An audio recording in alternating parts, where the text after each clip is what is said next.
வணக்கம். அதிரடியின் இன்றைய பிரதான செய்திகள். முதலில் தலைப்புச் செய்திகள். உலகம் முழுவதும் வைரலான சிறுமி மற்றும் முள்ளம்பன்றியின் நட்பு காணொளி. சிறுமியுடன் நண்பனானது அப்படி அடுத்தடுத்து வெளியான அதிசய உண்மை. அரசியலில் இருந்து ஓய்வு பெறுவது குறித்து மஹிந்த வெளியிட்ட கருத்து. நாமல் மீது வைத்துள்ள நம்பிக்கை வெளியிடப்பட்ட முக்கிய விடயம். நாட்டின் புதிய பயங்கரவாத எதிர்ப்பு சட்டமூலத்திற்கு கடும் எதிர்ப்பை வெளியிடும் ஐநா வெளியான தகவல். சிஐடியிடம் கருணா ரகசிய வாக்குமூலம். சுரேஷ் சாலேவுக்கும் பிள்ளையானுக்கும் இடையிலான நெருங்கிய தொடர்பு வெளியான அதிர்ச்சி தகவல். தமிழக முதல்வரை அடுத்து திமுக தரப்பினரை நேரில் சந்தித்த கஜேந்திரகுமார் அணி வெளியான எக்ஸ் பதிவு. விடுதலை புலிகளின் தலைவர் பிரபாகரனின் இல்லத்தில் வெளிநாட்டு சுற்றுலா பயணிகள் செய்த நிகழ்ச்சி செயல் வெளியான தகவல். குடும்ப தகராறில் இளம் பெண்ணுக்கு நேர்ந்த சோகம். கணவன் செய்த மோசமான செயல். விசாரணை தீவிரம். நடந்தது என்ன? திடீரென குறைக்கப்பட்ட கொத்து ரைஸ் உட்பட பல உணவுப் பொருட்களின் விலை எவ்வளவு தெரியுமா? வெளியான அறிவிப்பு. கடல் தொழிலுக்கு சென்ற 25 வயது இளைஞன் திடீர் மாயம். சோகத்தில் குடும்பத்தினர். தேடுதல் நடவடிக்கை தீவிரம். தொடர்பான விரிவான செய்திகள். விரிவான செய்திகளுக்கு செல்ல முன்னர் இது போன்ற செய்திகளை உடனுக்குடன் அறிந்து கொள்ள எமது அதிரடி சேனலை சப்ஸ்கிரைப் செய்து கொள்ளுங்கள். யாழ்ப்பாணம் வல்வெட்டித்துறையில் அமைந்துள்ள விடுதலை புலிகள் தலைவரின் இல்லத்தில் நாட்டிற்கு வருகை தந்து மலேசிய சுற்றுலா பயணிகள் இன்று பார்வையிட்டுள்ளனர். இந்த சுற்றுலா பயணிகள் அந்த இல்லத்தை பார்வையிட்டதுடன் அங்கு செய்த ஒரு செயல் சமூக ஊடகங்களிலும் பொதுமக்களிடையிலும் பெரும் நிகழ்ச்சியை ஏற்படுத்தியுள்ளது. விடுதலை புலிகள் தலைவரின் இல்லத்தை பார்வையிட்ட மலேசிய சுற்றுலா பயணிகள் ஒவ்வொருவரும் அந்த இடத்திலிருந்து சிறிய கற்கள் அல்லது மண்ணை நினைவு சின்னமாக தம்முடன் எடுத்து சென்றதாக தெரிவிக்கப்பட்டுள்ளது. கடல் கடந்து வந்து வல்வெட்டித்துறையில் உள்ள அந்த இல்லத்தை பார்வையிட்டதுடன் அங்கு வந்து சென்ற நினைவாக அந்த இடத்தின் மண் மற்றும் சிறு கற்களை எடுத்து சென்றமை தமிழர் மனங்களில் மகிழ்ச்சியையும் நெகிழ்ச்சியையும் ஏற்படுத்தியுள்ளதாக தெரிவிக்கப்பட்டுள்ளது. முள்ளம்பன்றி மற்றும் பூனையுடன் நெல்வயல் வழியாக நடந்து செல்லும் சிறுமியின் மனதை நெகிழ வைக்கும் காணொளி உலகம் முழுவதும் மில்லியன் கணக்கான பார்வையாளர்களின் கவனத்தை பெற்றுள்ளது. இலங்கையை சேர்ந்த இளம் சிறுமி ஒருவருக்கும் அவளது செல்ல முள்ளம்பன்றிக்கும் இடையிலான இந்த நிகழ்ச்சியான காட்சி சமூக ஊடகங்களில் வேகமாக பரவி சர்வதேச அளவில் பெரும் கவனத்தை ஈர்த்துள்ளது. இந்த காணொளி ஆரம்பத்தில் பங்களாதேஷ் நாட்டில் பதிவு செய்யப்பட்டதாக தவறாக தகவல்கள் பரவியிருந்தாலும் உண்மையில் அது இலங்கையில் படமாக்கப்பட்டதாக உறுதிப்படுத்தப்பட்டுள்ளது. காணொளியில் ஒரு சிறுமி நெல்வயல் வழியாக நடந்து செல்லும் போது ஒரு சிறிய முள்ளம்பன்றி எந்த அச்சமுமின்றி அவளை நெருக்கமாக பின்தொடர்ந்து செல்கின்றது. அது இருவருக்கும் இடையிலான விசேஷமான பாசப்பிணைப்பை வெளிப்படுத்துகின்றது. இந்த காணொளியில் இடம்பெற்றுள்ள சிறுமி பொலனறுவை பகுதியை சேர்ந்த 7 வயது ஸ்வேதா என அடையாளம் காணப்பட்டுள்ளார். தென்னிலங்கை ஊடகக்குழு ஒன்று ஸ்வேதாவின் வீட்டிற்கு சென்று பார்த்தபோது அவர் அன்புடன் பராமரித்து வரும் பல்வேறு விலங்குகளால் சூழப்பட்டிருந்ததாக தெரிய வந்துள்ளது. சிறுமியின் குடும்பத்தினர் ஊடகங்களுக்கு தெரிவித்ததாவது, அந்த முள்ளம்பன்றி ஆரம்பத்தில் ஒரு நாயின் தாக்குதலுக்கு உள்ளாகி பலத்த காயங்களுடன் இருந்ததாகும். நாய்கள் குரைக்கும் சத்தம் கேட்டபோது தகர குவியலுக்குள் ஒளிந்திருந்த நிலையில் அந்த முள்ளம்பன்றியை அவர்கள் கண்டுபிடித்ததாகவும் சிறுமியின் தாய் தெரிவித்துள்ளார். அதனைத் தொடர்ந்து அந்த முள்ளம்பன்றியை விலங்குகள் தாக்கிய நிலையில் பார்த்த சிறுமி ஸ்வேதாவும் அவரது குடும்பத்தினரும் உடனடியாக அதனை மீட்டு பராமரித்து சிகிச்சை அளித்துள்ளனர். குணமடைந்த பின்னர் அந்த முள்ளம்பன்றி மீண்டும் காட்டுக்கு திரும்பியதாகவும் ஆனால் தொடர்ந்து அந்த குடும்பத்தினரை சந்தித்து வருவதாகவும் தெரிவிக்கப்பட்டுள்ளது. அன்று முதல் மீட்கப்பட்ட அந்த முள்ளம்பன்றி குடும்பத்தின் அன்புக்குரிய ஒரு உறுப்பினராக மாறி சிறுமியுடன் தனித்துவமான பாச பிணைப்பை ஏற்படுத்தியுள்ளதாக கூறப்படுகின்றது. ஸ்வேதாவின் குடும்பத்தினர் கூறுவதாவது, அவளுக்கு சிறுவயதிலிருந்தே விலங்குகள் மீது ஆழ்ந்த பாசம் இருந்து வருவதுடன் அவற்றுடன் மிக நெருக்கமான பிணைப்பையும் உருவாக்கியுள்ளார். தங்கள் குடும்பம் எளிமையான வாழ்க்கை வாழ்ந்தாலும் இயற்கை சூழலுக்கு அருகில் வாழ்வதால் ஸ்வேதாவுக்கு வனவிலங்குகளுடன் நெருங்கிய தொடர்பு ஏற்பட்டு வளர முடிந்ததாகவும் அவரது தாய் தெரிவித்துள்ளனர். அந்த முள்ளம்பன்றியை அவர்கள் கட்டுப்பாட்டில் வைத்திருப்பதில்லை என்றும் அது காட்டில் சுதந்திரமாக சென்று வர அனுமதிக்கப்பட்டுள்ளதாகவும் குடும்பத்தினர் தெரிவித்துள்ளனர். இந்த கதை உலகம் முழுவதும் பார்வையாளர்களிடையே பெரும் உணர்ச்சி தாக்கத்தை ஏற்படுத்தி மனிதர்களுக்கும் விலங்குகளுக்கும் இடையிலான கருணை மற்றும் அன்பின் சக்தியை மீண்டும் நினைவூட்டுவதாக அமைந்துள்ளது.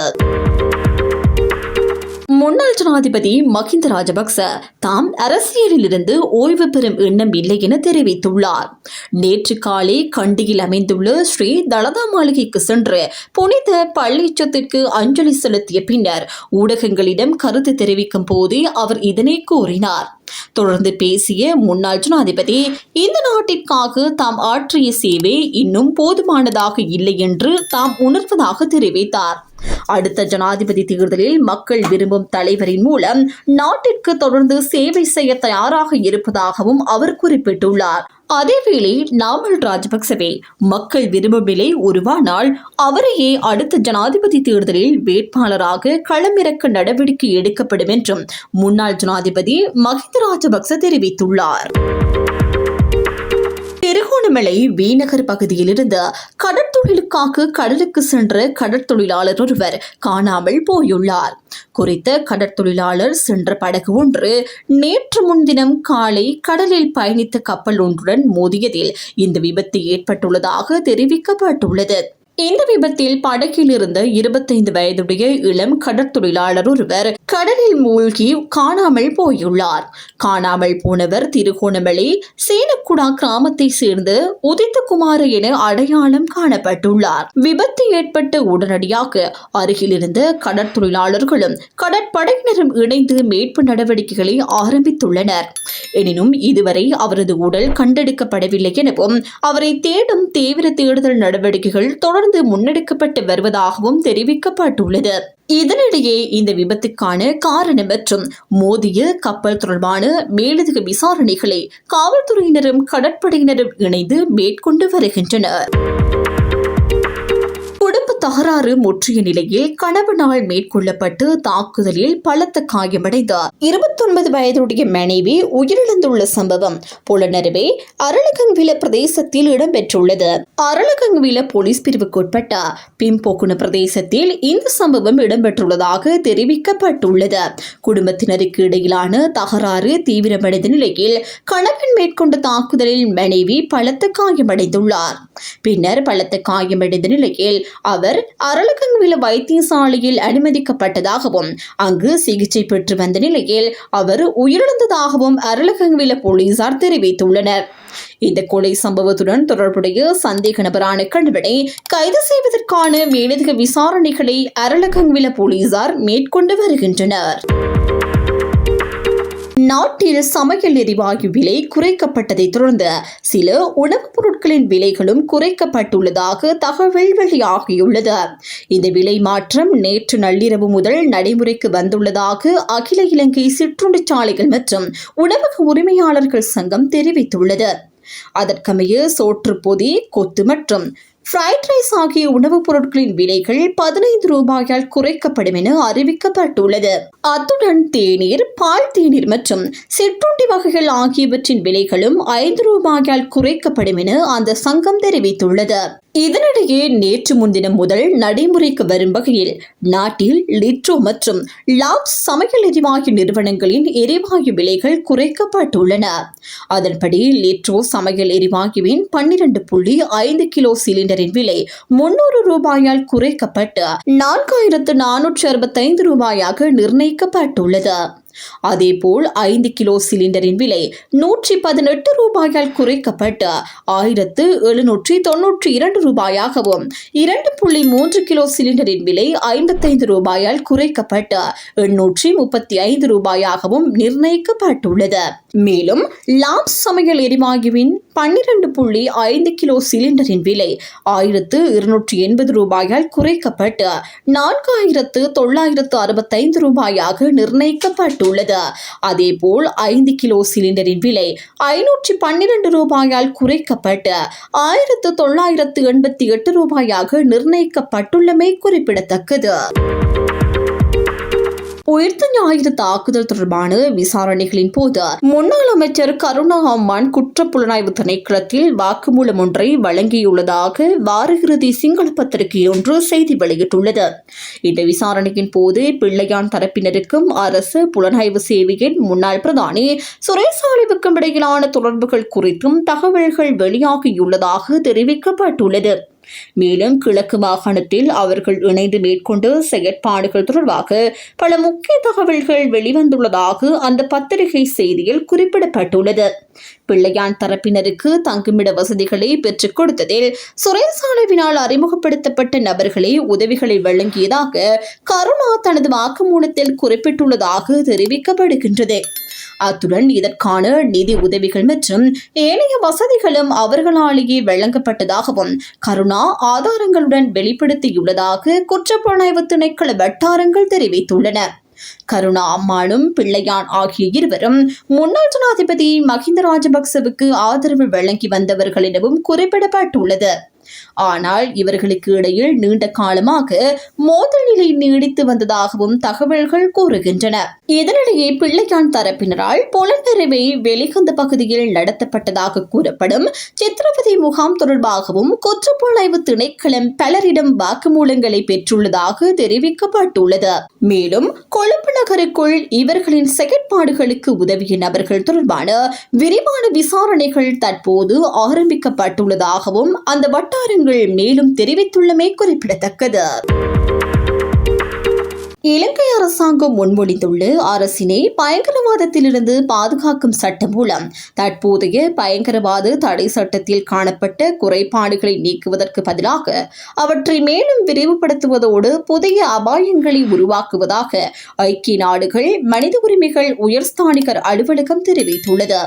இது தொடர்பாக இலங்கை அரசாங்கத்திற்கு அனுப்பியுள்ள கருத்து பதிவில் இந்த சட்ட மூலத்தில் இடம்பெற்றுள்ள தெளிவற்ற மற்றும் பரந்த வரையறைகள் காரணமாக தேவையற்ற அளவில் பல செயல்கள் குற்றச்செயல்களாக கருதப்படும் அபாயம் இருப்பதாக ஐக்கிய நாடுகள் சுட்டிக்காட்டியுள்ளது.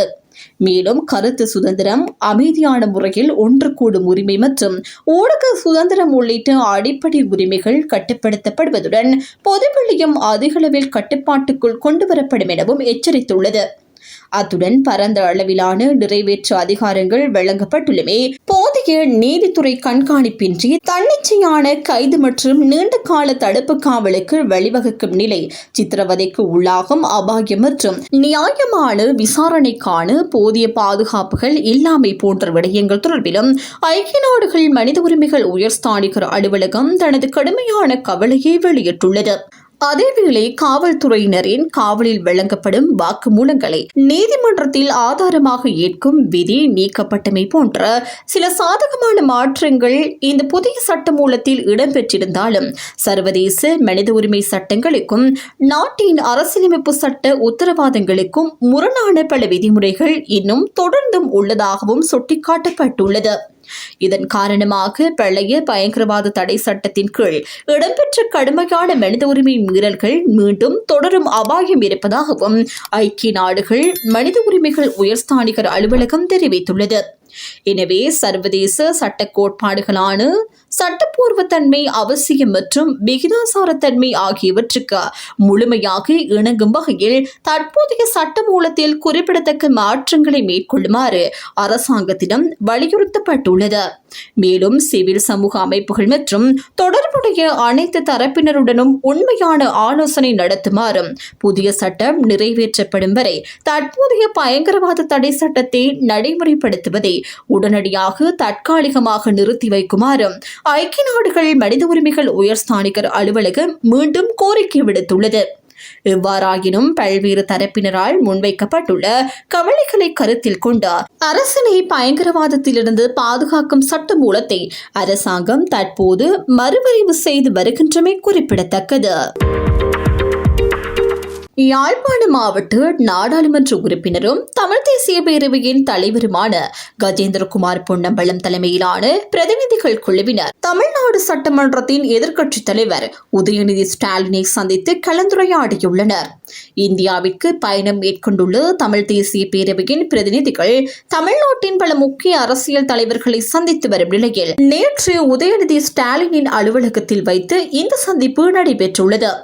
இதன்போது தமிழ்நாடு சட்டமன்றத்தின் எதிர்க்கட்சித் தலைவரிடம் எழுத்து மூலமான கோரிக்கை கடிதம் ஒன்றும் கையளிக்கப்பட்டுள்ளதாக தெரிவிக்கப்பட்டுள்ளது. இந்த சந்திப்பில் தமிழ் தேசிய பேரவையை பிரதிநிதித்துவப்படுத்தி கஜேந்திரகுமார் பொன்னம்பலம், கனகரட்னம் சுகாஸ், செல்வராசா கஜேந்திரன், பொன்னுத்துறை ஐங்கரநேசன், நடராஜர் காண்டீபன், KV தவராசா மற்றும் தர்மலிங்கம் சுரேஷ் ஆகிய 7 பேர் கொண்ட பிரதிநிதிகள் குழுவினர் கலந்து கொண்டனர். இதனிடையே குறித்த பிரதிநிதிகள் குழுவினர் நேற்று முன்தினம் சென்னையில் அமைந்துள்ள தமிழ்நாடு அரசின் தலைமை செயலகத்தில் தமிழ்நாட்டு தலைவர் ஜோசப் C. விஜயை சந்தித்து விரிவான கலந்துரையாடலில் ஈடுபட்டனர். மேலும் கஜேந்திரகுமார் பொன்னம்பலம் தலைமையிலான பிரதிநிதிகள் குழுவினர் நேற்று முன்தினம் சென்னையில் உள்ள விடுதலை சிறுத்தைகள் கட்சியின் தலைமை அலுவலகத்தில் அக்கட்சியின் தலைவரும் சட்டமன்ற உறுப்பினருமான தொல் திருமாவளவனை சந்தித்து கலந்துரையாடியமை குறிப்பிடத்தக்கது. இத்துடன் அதிரடியின் இன்றைய பிரதான செய்திகள் நிறைவடைகின்றன. எமது செய்தி தொடர்பான உங்களுடைய கருத்துக்களை மறக்காமல் கமெண்டில் பதிவிடுங்கள்.